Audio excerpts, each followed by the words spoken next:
ನಮಸ್ಕಾರ ಸ್ನೇಹಿತರೆ. ಇವತ್ತಿನ ಮಾಹಿತಿ ಏನಪ್ಪ ಅಂತ ಹೇಳಿ ನಿಮ್ಗಾಗಲೇ ತಮ್ನೈಲ್ ನೋಡಿ ಅರ್ಥ ಆಗಿರುತ್ತೆ.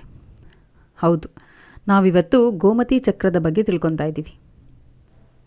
ಲಕ್ಷ್ಮೀ ದೇವಿಯ ಪರಮ ಪ್ರೀತಿ ಯಾವುದಪ್ಪ ಅಂದರೆ ಭಗವಾನ್ ವಿಷ್ಣು. ಭಗವಾನ್ ವಿಷ್ಣುವಿನ ಸುದರ್ಶನ ಚಕ್ರದ ರೂಪದಂತಿರುವಂತಹ ಈ ಒಂದು ಪುಟ್ಟ ಕಲ್ಲು ಕೇವಲ ಒಂದು ಅಪರೂಪದ ವಸ್ತು ಅಲ್ಲ. ಇದರ ಹಿಂದೆ ಇಡೀ ಬ್ರಹ್ಮಾಂಡವನ್ನೇ ಬೆಚ್ಚಿ ಬೀಳಿಸುವಂತಹ ಒಂದು ಅದ್ಭುತ ಪ್ರೇಮಕತೆ ಇದೆ.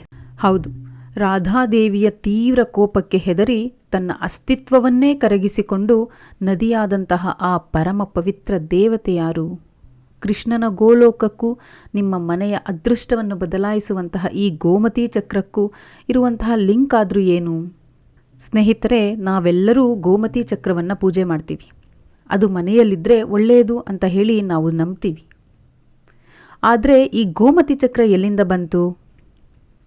ಇದರ ಸೃಷ್ಟಿಗೆ ಕಾರಣವಾದಂತಹ ಆ ವಿರಜೆ ಯಾರು?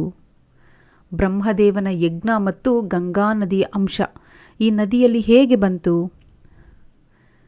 ಈ ಎಲ್ಲ ಸಂಪೂರ್ಣ ರಹಸ್ಯ ಕಥೆಯನ್ನು ಇವತ್ತಿನ ವಿಡಿಯೋದಲ್ಲಿ ನಾವು ತಿಳ್ಕೊಳ್ಳೋಣ ಬನ್ನಿ.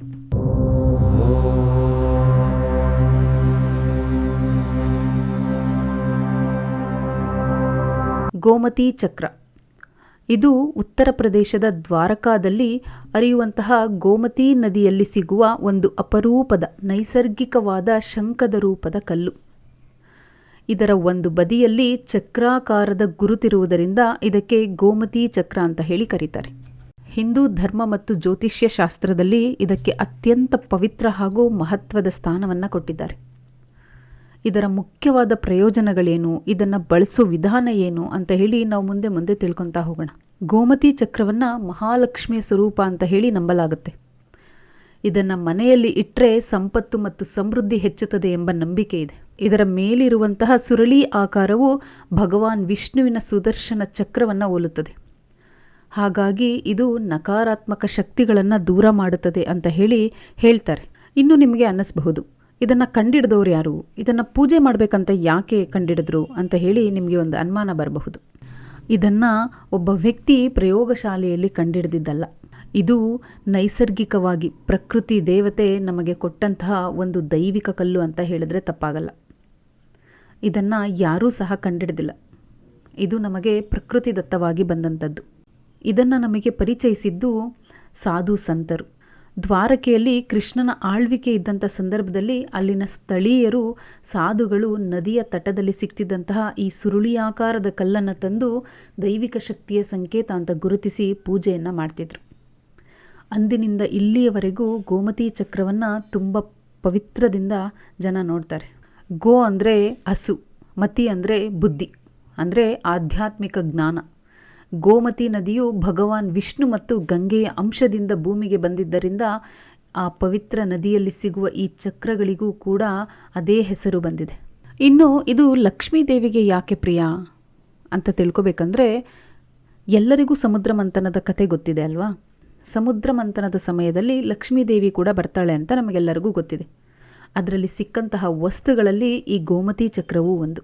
ಲಕ್ಷ್ಮೀದೇವಿ ಮತ್ತು ಗೋಮತಿ ಚಕ್ರ ಎರಡೂ ಸಮುದ್ರದಿಂದಲೇ ಉದ್ಭವಿಸಿದ್ರಿಂದ ಇವೆರಡನ್ನೂ ಸಹೋದರಿಯರು ಅಂತ ಹೇಳಿ ಪರಿಗಣಿಸ್ತಾರೆ.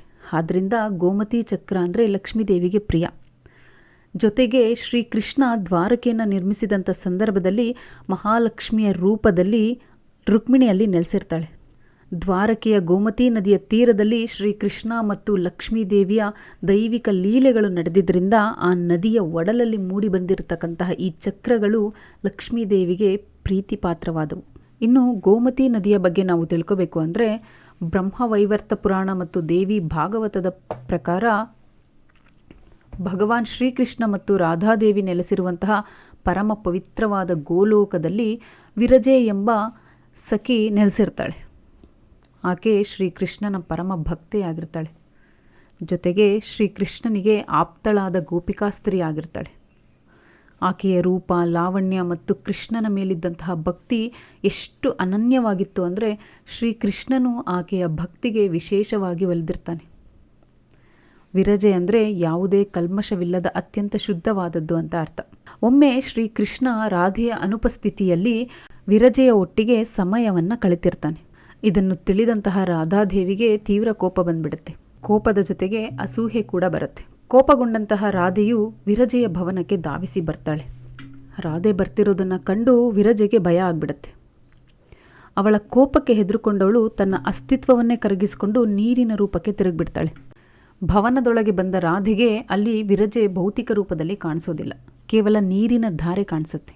ಆಗ ರಾಧೆ ಕೃಷ್ಣನ ಮೇಲಿನ ಅತಿಯಾದ ಪ್ರೇಮದಿಂದ ಆ ನೀರನ್ನು ಕಂಡು ವಿರಜೆಯನ್ನು ಉದ್ದೇಶಿಸಿ, ನೀನು ಗೋಲೋಕವನ್ನು ಬಿಟ್ಟು ಭೌತಿಕ ಜಗತ್ತಿಗೆ ಹೋಗಿ ಅಲ್ಲಿ ನದಿಯಾಗಿ ಹರಿ ಅಂತ ಹೇಳಿ ಶಾಪವನ್ನು ಕೊಟ್ಬಿಡ್ತಾಳೆ.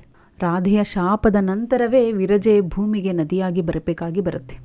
ಆಕೆಯ ದುಃಖವನ್ನು ಕಂಡ ಕೃಷ್ಣ, ನೀನು ಭೂಮಿಯಲ್ಲಿ ಪವಿತ್ರ ನದಿಯಾಗಿ ಹರಿ, ನಾನು ನಿನ್ನ ತೀರದಲ್ಲಿ ಗೋಪಾಲನಾಗಿ ಬಂದು ಲೀಲೆ ಆಡ್ತೀನಿ ಅಂತ ಹೇಳಿ ವರವನ್ನು ಕೊಡ್ತಾನೆ.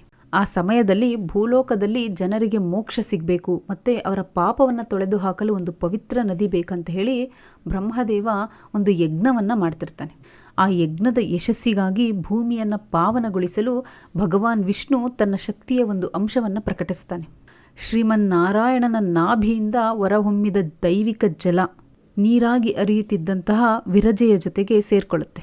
ವಿಷ್ಣುವಿನ ಸಾನ್ನಿಧ್ಯ ಮತ್ತು ಅಂಶ ಈ ನೀರಿನಲ್ಲಿ ಬೆರೆತು ಹೋಗುತ್ತೆ. ಆಗ ಆ ನದಿಗೆ ಅತ್ಯಂತ ಪವಿತ್ರವಾದ ದೈವಿಕ ಶಕ್ತಿ ಬರುತ್ತೆ. ಜೊತೆಗೆ ಬ್ರಹ್ಮದೇವ ತನ್ನ ಕಮಂಡಲದಲ್ಲಿ ಇದ್ದಂತಹ ಪವಿತ್ರ ಗಂಗೆಯನ್ನು ಅದರ ಜೊತೆಗೆ ಸೇರಿಸ್ತಾನೆ.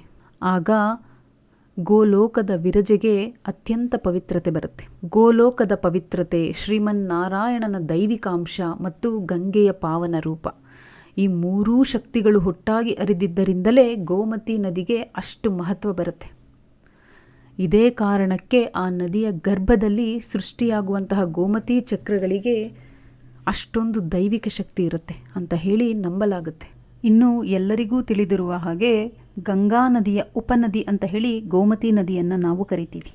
ಈ ಕಥೆನ ಕೇಳ್ತಾನೆ ನಿಮಗೆ ಒಂದು ಅಂದಾಜು ಬಂದಿರುತ್ತೆ ಈ ಗೋಮತಿ ಚಕ್ರಕ್ಕೆ ಎಷ್ಟು ಪವಿತ್ರತೆ ಇದೆ ಅಂತ ಹೇಳಿ. ಇನ್ನು ಇದನ್ನು ಯಾಕೆ ಶುಭ ಅಂತಾರೆ, ಈಗಾಗಲೇ ನಿಮ್ಮೆಲ್ಲರಿಗೂ ಒಂದು ಅಂದಾಜು ಬಂದಿರುತ್ತೆ ಅಲ್ವಾ.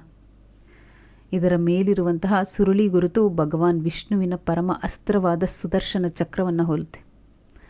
ಸುದರ್ಶನ ಚಕ್ರವು ಹೇಗೆ ದುಷ್ಟರನ್ನು ಸಂಹರಿಸಿ ಶಿಷ್ಟರನ್ನು ರಕ್ಷಿಸುತ್ತದೆಯೋ ಹಾಗೆಯೇ ಈ ಗೋಮತಿ ಚಕ್ರವು ಮನೆಯಲ್ಲಿರುವಂತಹ ನಕಾರಾತ್ಮಕ ಶಕ್ತಿ, ದೃಷ್ಟಿದೋಷ ಮತ್ತು ಶತ್ರು ಬಾಧೆಯನ್ನು ನಾಶಪಡಿಸುತ್ತೆ. ಹಿಂದೆ ಹೇಳಿದಂತೆ ಇದು ಮಾನವನ ನಿರ್ಮಿತವಲ್ಲ, ನೈಸರ್ಗಿಕವಾಗಿ ಪ್ರಕೃತಿಯೇ ಕೆತ್ತಿದಂತಹ ಚಕ್ರ. ಪ್ರಕೃತಿಯಲ್ಲಿ ಸಿಗುವ ಇಂತಹ ಅಪರೂಪದ ವಸ್ತುಗಳಲ್ಲಿ ಬ್ರಹ್ಮಾಂಡದ ಧನಾತ್ಮಕ ಶಕ್ತಿ ಅಡಗಿರುತ್ತೆ, ಪಾಸಿಟಿವ್ ಎನರ್ಜಿ. ಇದು ಜ್ಯೋತಿಷ್ಯದ ಒಂದು ನಂಬಿಕೆ. ಇನ್ನು ಇದರ ಬಿಳಿ ಬಣ್ಣ ಶಿವನನ್ನು, ಸುರುಳಿಯಾಕಾರ ವಿಷ್ಣುವನ್ನು ಮತ್ತು ಅದರ ಉದ್ಭವದ ಶಕ್ತಿ ಬ್ರಹ್ಮನನ್ನು ಪ್ರತಿನಿಧಿಸುತ್ತೆ. ಹಾಗಾಗಿ ಇದನ್ನು ಶುಭ ಕಾರ್ಯಗಳಲ್ಲಿ, ಪೂಜೆಗಳಲ್ಲಿ ಬಳಸುವುದು ಅತ್ಯಂತ ಶ್ರೇಷ್ಠ ಅಂತ ಹೇಳ್ತಾರೆ. ಇನ್ನು ಇದರ ಮುಖ್ಯ ಪ್ರಯೋಜನಗಳು ಏನಪ್ಪ ಅಂದರೆ, ವ್ಯಾಪಾರದಲ್ಲಿ ನಷ್ಟವಾಗುತ್ತಿದ್ದಂಥ ಸಂದರ್ಭದಲ್ಲಿ ನಿಮಗೆ ಹಣದ ಕೈ ಕಡಿತವಿದ್ದರೆ ಗೋಮತಿ ಚಕ್ರವನ್ನು ಪೂಜಾ ಕೋಣೆಯಲ್ಲಿ ಅಥವಾ ನೀವು ಹಣ ಇಡುವಂತಹ ಲಾಕರ್ನಲ್ಲಿ ಇಡೋದರಿಂದ ಧನಾತ್ಮಕ ಬದಲಾವಣೆಯನ್ನು ನೀವು ಕಾಣಬಹುದು. ಇನ್ನು ಮನೆಗೆ ಅಥವಾ ಮಕ್ಕಳಿಗೆ ದೃಷ್ಟಿಯಾಗಿದ್ದರೆ ಗೋಮತಿ ಚಕ್ರವನ್ನು ಕೆಂಪು ಬಟ್ಟೆಯಲ್ಲಿ ಕಟ್ಟಿ ಮನೆಯ ಮುಖ್ಯ ದ್ವಾರಕ್ಕೆ ನೇತು ಹಾಕೋದ್ರಿಂದ ಕೆಟ್ಟ ದೃಷ್ಟಿ, ನಕಾರಾತ್ಮಕ ಶಕ್ತಿಗಳು, ನೆಗೆಟಿವ್ ಎನರ್ಜೀಸ್ ಮನೆಗೆ ಬರೋದಿಲ್ಲ. ಮನೆಯಲ್ಲಿ ಸುಖ ಶಾಂತಿ ಇಲ್ದಿದ್ರೆ, ವಾಸ್ತುದೋಷ ಇತ್ತು ಅಂದರೆ ಗೋಮತಿ ಚಕ್ರಗಳನ್ನು ಮನೆಯ ಆಗ್ನೇಯ ಮೂಲೆಯಲ್ಲಿ ಅಥವಾ ಪೂಜಾ ಮಂದಿರದಲ್ಲಿ ಇಡುವುದು ತುಂಬ ಒಳ್ಳೆಯದು. ಗೋಮತಿ ಚಕ್ರವನ್ನು ಬೆಳ್ಳಿಯ ಲಾಕೆಟ್ ಮಾಡಿ ಕುತ್ತಿಗೆಗೆ ಧರಿಸುವುದರಿಂದ ಆತ್ಮವಿಶ್ವಾಸ ಹೆಚ್ಚುತ್ತದೆ ಮತ್ತು ಮಾನಸಿಕ ಶಾಂತಿ ಸಿಗುತ್ತದೆ ಅಂತ ಹೇಳಿ ನಂಬಲಾಗುತ್ತೆ. ಇನ್ನು ಇದನ್ನು ಹೇಗೆ ಬಳಸಬೇಕು? ಗೋಮತಿ ಚಕ್ರ ತಂದ ತಕ್ಷಣ ಅದನ್ನು ನಾವು ಸುಮ್ಮನೆ ಬಳಸಬಾರ್ದು, ಅದನ್ನು ಶುದ್ಧೀಕರಿಸಬೇಕು. ಗೋಮತಿ ಚಕ್ರವನ್ನು ಬಳಸುವ ಮುನ್ನ ಅದನ್ನು ಗಂಗಾಜಲ ಅಥವಾ ಹಸಿ ಹಾಲಿನಿಂದ ತೊಳೆದು ಶುದ್ಧೀಕರಿಸಬೇಕು. ಶುಕ್ರವಾರ, ದೀಪಾವಳಿ, ಧನತ್ರಯೋದಶಿಯಂತಹ ಶುಭ ದಿನಗಳಲ್ಲಿ ಲಕ್ಷ್ಮೀ ದೇವಿಯ ಮುಂದೆ ಕೆಂಪು ಬಟ್ಟೆಯನ್ನಿಟ್ಟು ಅದರ ಮೇಲೆ ಗೋಮತಿ ಚಕ್ರಗಳನ್ನು ಇಟ್ಟು ಧೂಪ ದೀಪ ಹಚ್ಚಿ ಪೂಜೆ ಮಾಡಬೇಕು. ಸಾಮಾನ್ಯವಾಗಿ ಪೂಜೆಗೆ 7, 11 ಅಥವಾ 21 ಗೋಮತಿ ಚಕ್ರಗಳನ್ನು ಬಳಸುವುದು ಶ್ರೇಷ್ಠ ಅಂತ ಹೇಳ್ತಾರೆ. ಹೀಗೆ ಗೋಲೋಕದ ಪರಮ ಪವಿತ್ರ ಪ್ರೇಮದ ಸಂಕೇತವಾದ ವಿರಜೆ, ಶ್ರೀಮನ್ನಾರಾಯಣ ದೈವಿಕ ಅಂಶ ಮತ್ತು ಗಂಗಾಮಾತೆಯ ಪಾವನ ರೂಪ, ಈ ಮೂರೂ ಶಕ್ತಿ ಒಂದಾಗಿ ಹರಿತಿದ್ದರಿಂದಲೇ ಗೋಮತಿ ನದಿಗೆ ಅಷ್ಟೊಂದು ದೈವಿಕ ಮಹತ್ವ ಬಂತು. ಅದಕ್ಕೆ ಸ್ನೇಹಿತರೆ, ಆ ನದಿಯ ಒಡಲಲ್ಲಿ ನೈಸರ್ಗಿಕವಾಗಿ ಸಿಗುವ ಪ್ರತಿಯೊಂದು ಗೋಮತಿ ಚಕ್ರದಲ್ಲೂ ಧನಾತ್ಮಕ ಶಕ್ತಿ ತುಂಬಿರುತ್ತೆ, ದೈವಿಕ ಶಕ್ತಿ ತುಂಬಿರುತ್ತೆ. ಅದನ್ನು ಕೇವಲ ಒಂದು ಕಲ್ಲು ಅಂತ ನೋಡದೆ ಭಕ್ತಿ ಮತ್ತು ನಂಬಿಕೆಯಿಂದ ಪೂಜೆ ಮಾಡಿ. ಆ ಮನೆಯಲ್ಲಿ ಸುಖ, ಶಾಂತಿ ಮತ್ತು ಮಹಾಲಕ್ಷ್ಮಿ ಕೃಪೆ ಸದಾ ಇರುತ್ತೆ. ಗೋಮತಿ ಚಕ್ರದ ಹಿನ್ನೆಲೆಯ ಈ ಅಪರೂಪದ ಪುರಾಣ ಕಥೆ ನಿಮಗೆ ಇಷ್ಟವಾಗಿದ್ದರೆ ದಯವಿಟ್ಟು ವಿಡಿಯೋವನ್ನು ಲೈಕ್ ಮಾಡಿ ಮತ್ತು ನಿಮ್ಮ ಆಪ್ತರೊಂದಿಗೆ ಶೇರ್ ಮಾಡಿ. ಹಾಗೇ ನಿಮ್ಮ ಮನೆಯಲ್ಲೂ ಗೋಮತಿ ಚಕ್ರ ಇದೆಯಾ ಅಥವಾ ಇನ್ನು ಮುಂದೆ ಇಡಬೇಕನ್ಕೊಂಡಿದ್ದೀರಾ ಅನ್ನೋದನ್ನು ಕಮೆಂಟ್ ಬಾಕ್ಸ್ನಲ್ಲಿ ಜೈ ಮಹಾಲಕ್ಷ್ಮಿ ಅಂತ ಹೇಳಿ ಕಮೆಂಟ್ ಮಾಡಿ, ಅಥವಾ ಓಂ ನಮೋ ನಾರಾಯಣಾಯ ಅಂತ ಬರೆದು ನಮ್ಮೊಂದಿಗೆ ಹಂಚಿಕೊಳ್ಳಿ.